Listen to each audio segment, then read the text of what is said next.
এবার যে খবর দিকে নজর রাখবো, নওশাদ সিদ্দিকী, আইএসএফ বিধায়ক নওশাদ সিদ্দিকীর জামিনের আবেদন বাতিলের জন্য আবেদন তার বান্ধবীর এবং কলকাতা হাইকোর্টে এই আবেদন জানিয়েছেন নওশাদ সিদ্দিকীর বান্ধবী। তার জামিনের যে আবেদন, সেই আবেদন বাতিল করার আবেদন এবং সেই আবেদন খারিজের, জামিনের নির্দেশ খারিজের আবেদন জানিয়েছেন তার বান্ধবী। নওশাদ সিদ্দিকীর জামিনের আবেদন, জামিন বাতিলের আবেদন নওশাদের বান্ধবী কলকাতা হাইকোর্টে আবেদন জানিয়েছেন নওশাদ সিদ্দিকীর বান্ধবী। আবেদন মঞ্জুর কলকাতা হাইকোর্টের বিচারপতি দেবাংশু বসাকে।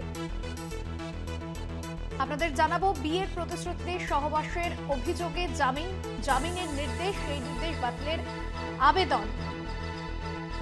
নওশাদ সিদ্দিকীর জামিনের নির্দেশ খারিজের আবেদন, যে আবেদন করা হয়েছিল এবং সেই আবেদন, জামিন বাতিলের আবেদন নওশাদের বান্ধবী।